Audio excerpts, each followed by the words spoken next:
கரூரில் நடந்த அந்த விபத்து, அதுக்கு யார் காரணம்? இங்கே தான் பிரச்சாரம் பண்ணணும்னு சொன்ன டிஎம்கேவா, இல்லை சொன்ன டைமுக்கு வராமல் லேட்டாக வந்த டிவிகே தலைவரா? யார் இதுக்கு பொறுப்பேற்றுப்பா? யாரும் இல்லை. எல்லாரும் அவங்கவுங்க தேவைக்கு இதை பயன்படுத்திப்பாங்க. ஏடிஎம்கே டிஎம்கேவை ஒரு குத்தும், டிஎம்கே டிவிகேவை ஒரு குத்தும், டிவிகே திரும்ப டிஎம்கேவை ஒரு குத்தும்னு மாற்றி மாற்றி குத்திப்பாங்க. அப்போ செத்தவங்க?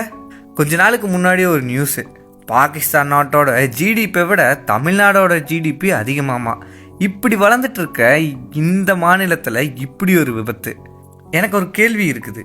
சினிமா நடிகர்கள் மேலே அப்படி என்ன ஆர்வம் நேரில் பார்க்கணும்னு?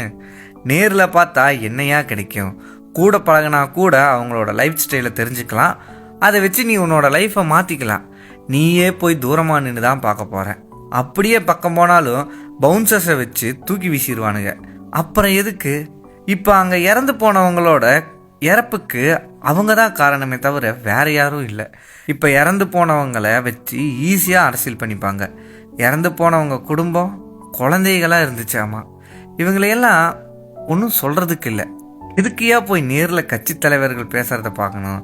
அதுக்கு நீ டிவியில் பாரு, இல்லைன்னா ஃபோனில் பாரு, தெளிவாகவே கேட்குமே. இதை விட்டுட்டு அங்கே போய் இல்லை இதுதான் உண்மைன்னு புரியுது. இந்த முட்டா ஜனங்க கலாம் வந்தால் மாறிடும், கெஜ்ரிவால் வந்தால் மாறிடும் நம்பிக்கையில் வாழ்க்கை விட்டுருப்பாங்க.